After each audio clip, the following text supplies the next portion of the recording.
tadi kita bicara pemerataan, dan pembangunan yang akan kita kerjakan adalah pembangunan yang memberikan kesempatan tumbuh di berbagai tempat. Bukan hanya membangun satu kota, tapi membangun seluruh wilayah Indonesia.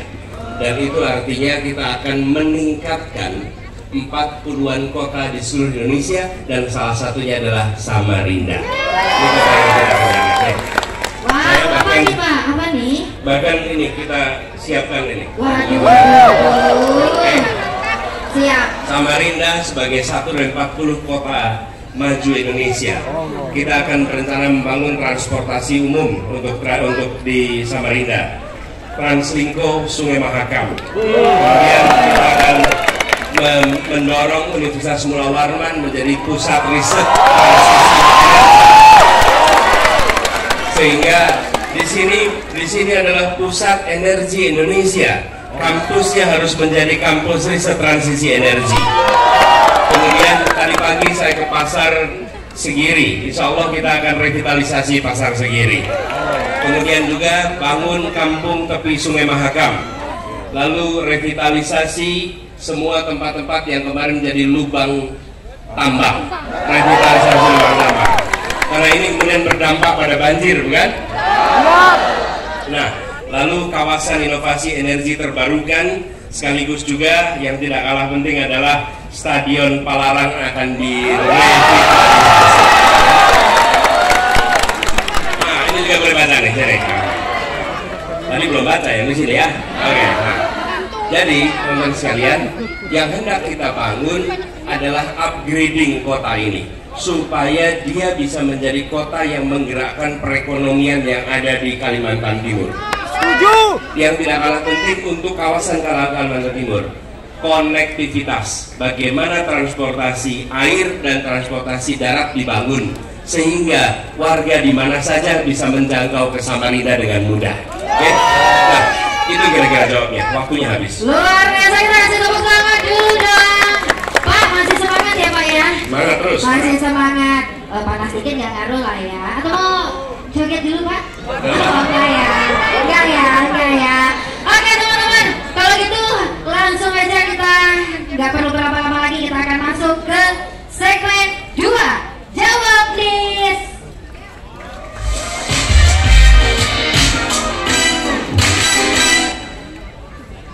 Pak Anies, tema Desak Anies kali ini segmen ke-14 adalah gimana masa depan Kalimantan.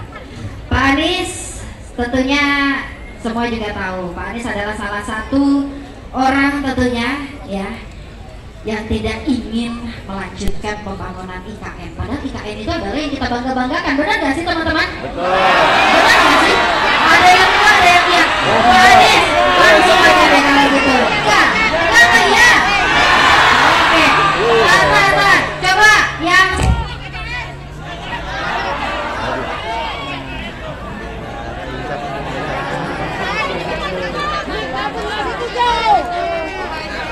lampunya nyala.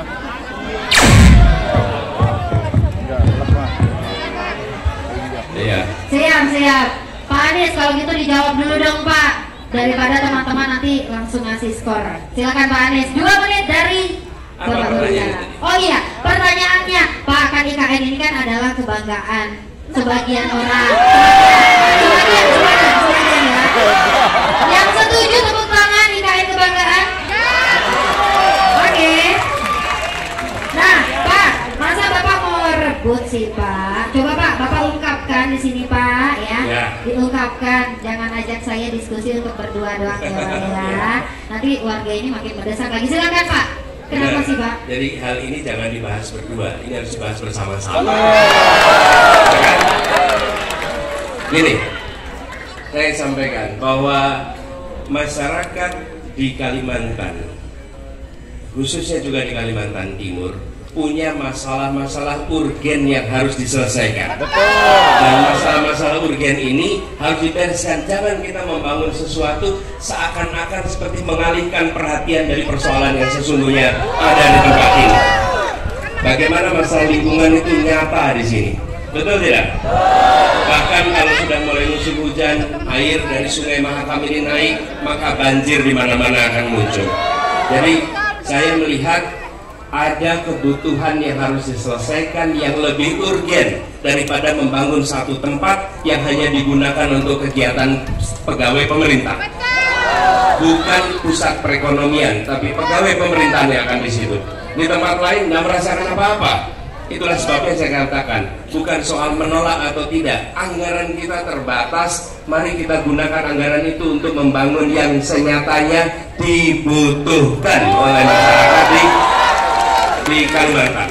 Salah satunya, bayangkan kami berencana untuk membangun jalur yang membangun kereta api dari Pontianak, Palangkaraya, Banjar, Balikpapan, Samarinda, dan sampai ke atas, supaya Kalimantan ini tersambungkan. Hari ini Kalimantan itu tidak tersambungkan, betul tidak? Untuk pergi ke Banjarmasin harus terbang ke Surabaya. Dari Pontianak untuk pergi ke sini harus terbang ke Jakarta. Kenapa? Karena tidak disambungkan satu kesatuan. Begitu transportasinya tersambungkan, perekonomian tersambungkan, maka kemajuan akan terjadi di Kalimantan. Oke. Belum lagi bicara pendidikan. Kita menyaksikan datanya ada puluhan ribu sekolah rusak di Kalimantan. Apakah itu perlu dibiarkan? Itu harus dibangun. Selama kita tidak fokus pada pendidikan, jangan harap masa depan anak-anak kita menjadi lebih baik. Lalu kesehatan. Jadi hal-hal mendasar ini yang menurut saya jauh lebih penting. Saya ingin sampaikan, bagi sebagian orang di Jakarta sering tidak bisa membedakan mana keinginan, mana kebutuhan. Betul tidak? Saya bersyukur masyarakat Samarinda bisa membedakan mana keinginan, mana kebutuhan. Yang kita harus selesaikan segera adalah kebutuhan kita. Keinginan kita punya macam-macam, tapi bereskan dulu kebutuhannya. Dan saya percaya bila kebutuhan dasar itu dari mulai pendidikan, kesehatan, mobilitas, transportasi, lingkungan dibereskan, insya Allah Kalimantan akan maju, rakyatnya akan merasakan kesejahteraan. Dan bukan hanya satu lokasi, tapi semua lokasi yang ada di Kalimantan. Tempat ini terlalu kaya untuk penduduknya merasa miskin. Itu jawabnya. Oke, kita kasih tepuk tangan dulu dong. Luar biasa. Tapi ngomong-ngomong tentang Samarinda Pak, kalau kita menghadap ke belakang, dari tadi sudah banyak tongkang-tongkang batu bara yang lewat ya. Waduh, sudah banyak tongkang-tongkang batu bara yang lewat. Pak Anies, Samarinda ini tentunya salah satu yang melapangnya itu adalah energi fosil, salah satunya adalah batu bara Pak. Tapi saya dapat kopi sambil minum boleh? Boleh. Nah, silakan. Pendapatan dari batu bara itu tentunya juga penting ya Pak ya. Tapi Pak masih ada side effect-nya, masih ada efek sampingnya, apalagi di lingkungan ya. Tapi Pak Anies, kalau saya desak Bapak untuk jawab saat ini juga, tapi setelah hirup kopi ya, setelah hirup kopi, menurut Bapak solusi apa yang akan Bapak upayakan agar batu bara ini tetap menghasilkan keuntungan, namun Pak lingkungan tetap terjaga? Satu, tentang batu baranya sendiri, menurut saya harus ada sistem bagi hasil yang lebih adil sehingga masyarakat bisa mendapatkan yang setara. Satu. Kemudian yang kedua, transisi menuju energi yang ramah. Kita tahu bahwa batu bara ini ketika diolah, diproses, dia menghasilkan residu berupa polusi udara. Dan polusi udara itu yang kemudian membuat banyak kawasan menjadi kotor. Dan itu udara yang bisa digeser oleh angin sehingga jadi kena di banyak tempat. Oke, di Jakarta salah satu yang kena dampaknya itu. Nah, transisi menuju energi terbarukan tidak bisa gegabah. Kenapa tidak bisa gegabah? Proses transisinya harus dirancang dengan benar.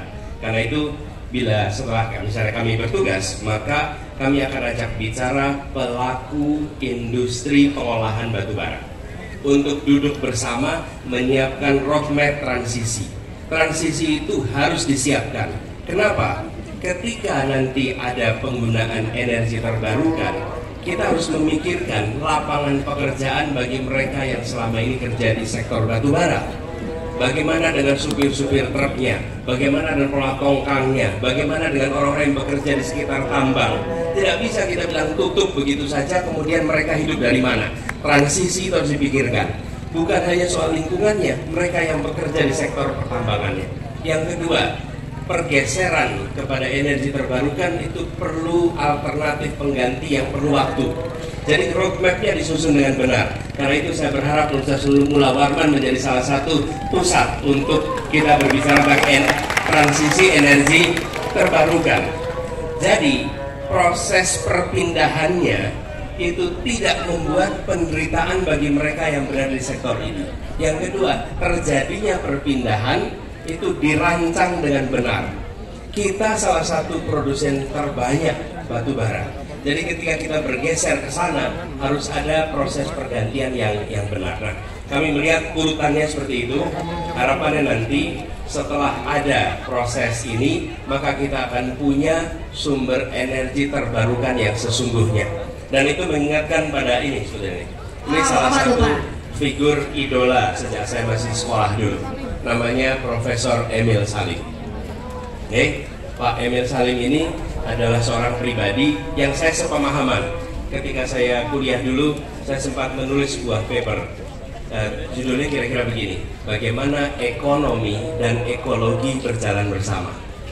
Karena ekonomi dan ekologi berasal dari akar kata yang sama, oikos novos dan oikos logos. Dua-duanya tentang bagaimana kehidupan keluarga, rumah tangga itu bisa maju. Nah, jangan sampai ekonomi dan ekologi tidak sejalan. Nah, mengembalikan ini salah satu bukunya. Kemudian saya dapat, lain kali kalau dapat buku minta tanda tangan ya. Oh. Nah, ini buku ini saya dapat dari Pak Emil Salim dan bukunya ada tanda tangannya. Terlihat sudah lama ya Pak ya bukunya. Oh ya, udah berwarna ya bukunya. Ini buku lama, tapi saya bawa di sini ketika saya datang Kalimantan. Saya bilang kita akan bicara lingkungan hidup, dan ini salah satu contoh teman-teman sekalian. Insya Allah ke depan kita akan buat ekonomi berkelanjutan untuk Indonesia, untuk Kalimantan Timur. Terima kasih. Luar biasa, tepuk tangan sekali lagi. Masih semangat? Masih siap mendesak? Kalau gitu, Pak Anies semoga selalu semangat ya Pak ya. Apakah ada yang mau disampaikan dari buku ini Pak? Untuk Bung Anies, semoga buku ini dapat membangkitkan gagasan membawa Indonesia ke alur pembangunan berkelanjutan menuju tanah Indonesia yang lestari. Emil Salim. Luar biasa. Oke, Pak Anies. Oh iya, sabar ya. Kayaknya udah nggak sabar untuk mendesak ya. Kalau gitu tanpa berlama-lama lagi Pak Anies mohon izin dan juga kawan-kawan, kawal-kawalku seberataan lah. Kita akan masuk ke segmen ketiga, yaitu Tanyain Anies.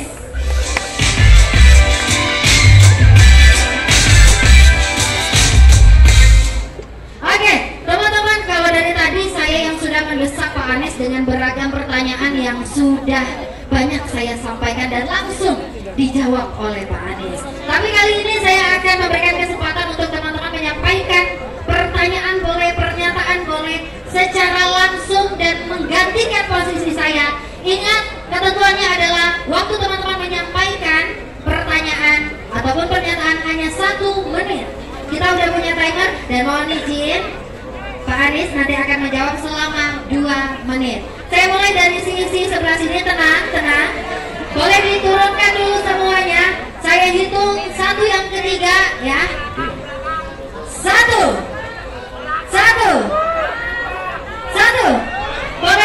Boleh. Masnya yang itu boleh. Tenang ya. 1 yang ketiga baru angkat tangan. Jangan dari awal ya. Oke, silakan. Saya perkenankan waktunya hanya 1 menit. Silakan.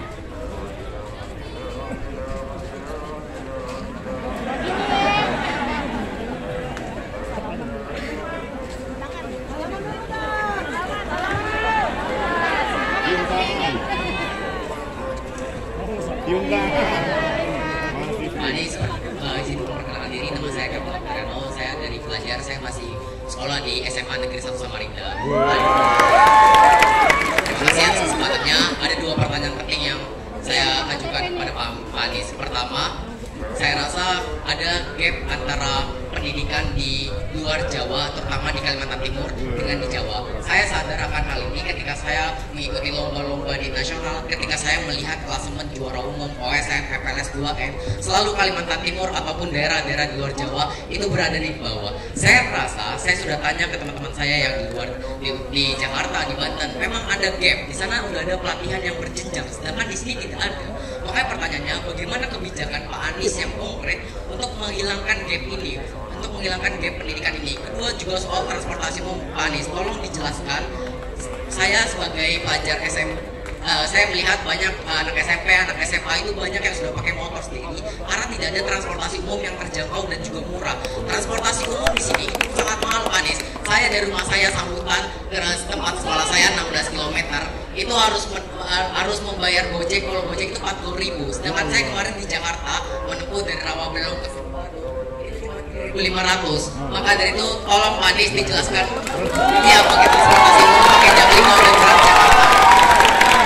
Maka dari itu tolong dijelaskan agar kecelakaan bagi para pelajar di Samarinda juga berkurang. Ya, oke. Namanya sekali siapa? Kelvin. Kelvin, terima kasih.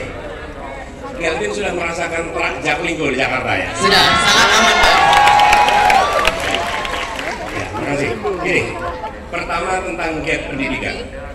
Ini problem nyata yang menurut kami bila itu tidak diselesaikan, maka ketimpangan ekonomi akan selalu terjadi. Kenapa? Karena banyak anak-anak dari berbagai daerah dikirim ke Jogja, ke Malang, ke Bandung untuk pendidikan, betul tidak? Dan saya mengalami, saya sekolah di Jogja, teman SMA saya dari berbagai provinsi di luar Jogja. Kenapa? Karena mereka untuk ingin masuk perguruan tinggi, SMA-nya masuk ke Jogja karena gapnya yang tinggi. Nah, kami nanti akan lakukan pemerataan ini, berbagai program. Misalnya, satu adalah pertukaran kepala sekolah. Oke, pertukaran kepala sekolah.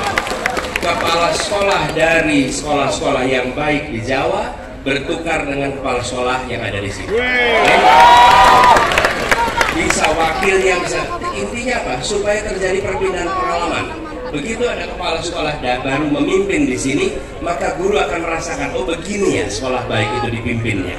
Di sisi lain, kepala sekolah di sini dikirim ke sana untuk belajar bagaimana mengelola sebuah sekolah yang baik. Kunci dari pendidikan adalah kunci kemajuan. Satu adalah gurunya, dua kepala sekolah. Jadi kepala sekolahnya pertukaran. Yang kedua adalah peningkatan kemampuan gurunya dan diseriusi.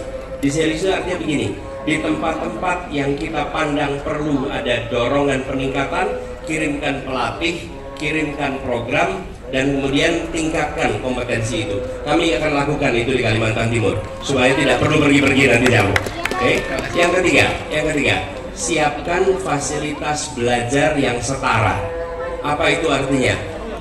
Misalnya begini, fasilitas internet, fasilitas perpustakaan, buku, sehingga ekosistem belajarnya tumbuh dengan baik, gitu ya.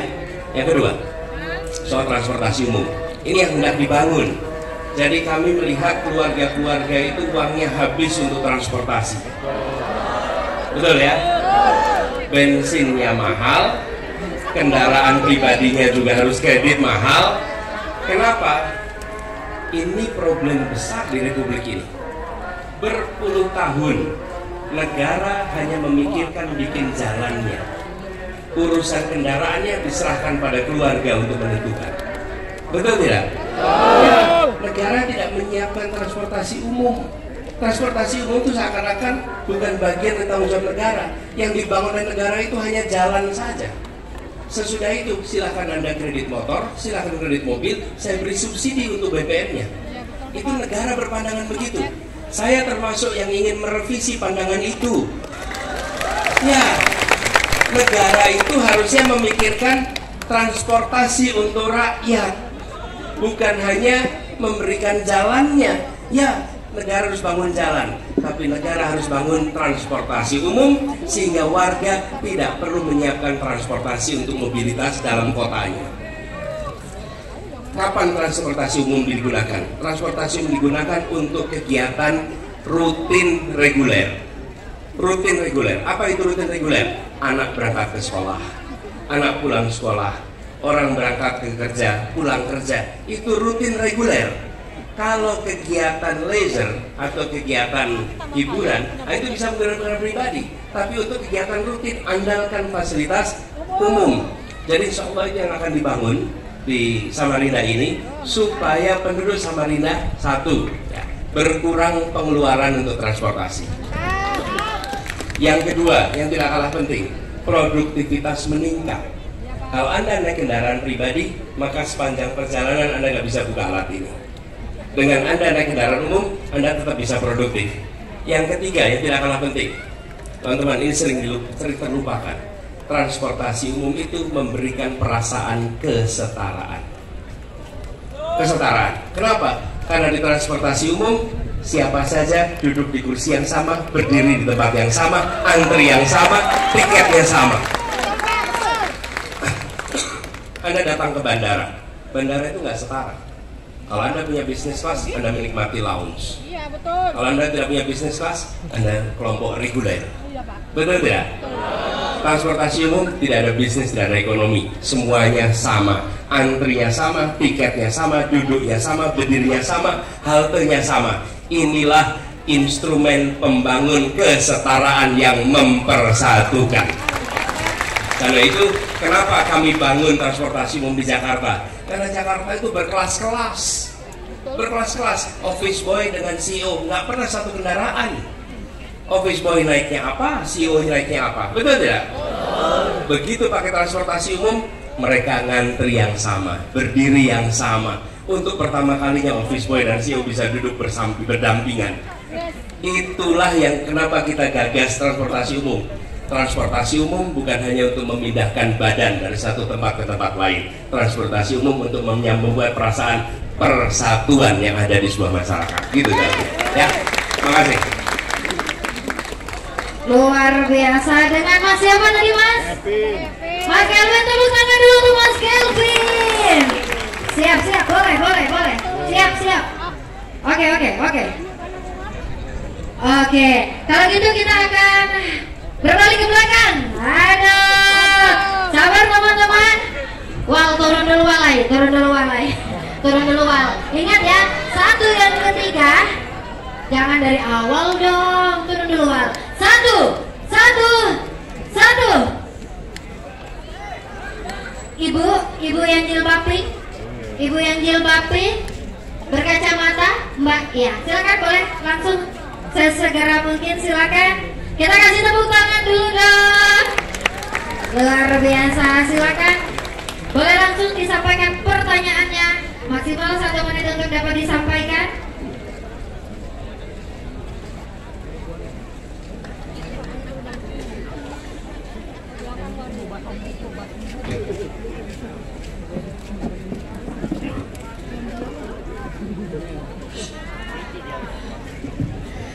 Bismillahirrahmanirrahim. Assalamualaikum warahmatullahi wabarakatuh. Masya Allah, tabarakallah, akhirnya berjumpa langsung dengan Presiden. Insya Allah Presiden 2024. Amin. Sebenarnya banyak sekali. Kenal dulu ya Bapak ya. Saya Nia, biasa dipanggil kalau di Samarinda oleh Miss Nia, karena saya mengajar bahasa Inggris. Oke. Miss Nia. Ya baik. Pertanyaan saya sebenarnya luar biasa banyak ya, ada sekitar 17 pertanyaan. Tapi karena waktunya sangat terbatas, maka saya akan sampaikan 2 poin penting dulu. Kalau pertama akan disampaikan oleh moderator Mbak Fiona, maka tidak akan saya tambahkan dulu. Pertama terkait lingkungan yang berhubungan dengan pertama tadi Bapak sampaikan. Sebelumnya ketika tahun saya lupa tahun 2010-2011 saya lupa. Ketika itu saya di International Islamic University Malaysia sebagai moderator bersama Profesor Dr. Emil Salim, diskus terkait tentang lingkungan dan pertambangan di sana. Lalu saya sempat berbisik-bisik dengan beliau dan bertanya, sangat disayangkan sekali untuk Samarinda, kan mungkin untuk Kalimantan Timur, pertambangan ini cukup besar, betul? Miss Nia, ya. izin Miss Nia 1 menit ya, bukan 1 jam Miss Nia. Iya, boleh Miss Nia. Ya, lalu saya tanyakan ke beliau, sayang sekali banyak sekali holder-holder ini, stakeholder, terutama perusahaan tambang tidak begitu peduli tentang terkait lingkungan itu sendiri. Dan Profesor Ahmad saling begitu genjot, begitu semangat, begitu mengencourage saat lingkungan, ekologi, ekonomi begitu maksimal. Lalu saya tanyakan kepada beliau, bagaimana sih beliau ini memaksimalkan untuk mengencourage bersama-sama tahanan tersebut. Nah, ini bisa kami langsung pada Bapak Anies Baswedan. Bagaimana tanggapan Anda terkait usaha maksimal dari profesor-profesor terkait lingkungan dan tambang ini sendiri? Pertama, yang kedua terkait missing point. Setiap daerah ketika Bapak Anies Baswedan datang ke Samarinda atau ke kota-kota lain, adakah missing point atau hal dulu untuk Mas Nia? Bisa lanjutkan? Silakan. Ada missing point apa? Silakan Miss Nia. Waktu telah habis Miss Nia. Terima kasih. Wassalamualaikum warahmatullahi wabarakatuh.